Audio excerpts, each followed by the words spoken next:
चोर बाली चालान को ग्रामवासी विरोध बेधड़क चली चोर बाली कारबार दिन हेउ कि राति खोलम खुला चली चोर बाली चालान जहां नहीं अतिष्ठ हे ग्रामवासी।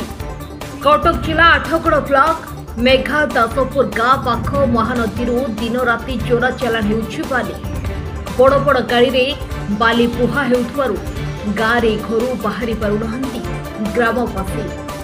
स्कूल पिला माने मध्य स्कूल जाई पारि नथिया अभियोग आइछंती स्थानीय लोके। आज ग्रामर 100 ऊर्ध्व ग्रामवासी आठगड़ उपजिलापाल एक लिखित अभियोग देवा सह 7 दिन मध्य कार्यानुष्ठान ग्रहण करानगले राजरास्ता को ओह्लैबे बोली कहछंती। अन्यपटे आठगड़ उपजिलापाल खूब शीघ्र कार्यानुष्ठान ग्रहण कराଯିବ ବୋଲି କହିଛନ୍ତି।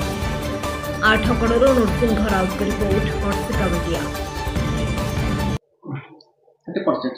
प्रशांत कुमार तराई उपजिलापाल आठगड़।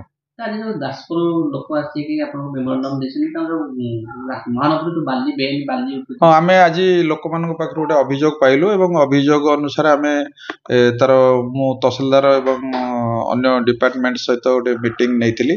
आमे तार एनफोर्समेंट भी करूछु मझरे मझरे हमर रेवेन्यू डिपार्टमेंट ऑफिशियल्स माने जाइकरी सीज फीज करूछन एवं आईन अनुसार जहाँ कार्यानुष्ठान निया जाई परिबो जेहेतु जदि किए कौन परिस्थिति रे बाली इलीगली उठाऊ था विरुद्ध कठोर कार्यानुष्ठान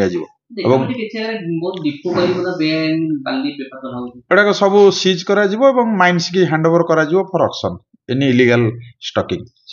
रास्ता भी नष्ट होची। हां रास्ता आमे लोकंकर सेफ्टी आ प्रति काजुअल हबुन एवं ताकू भी नजर रे रखिछु कठोर कार्यानुष्ठान निया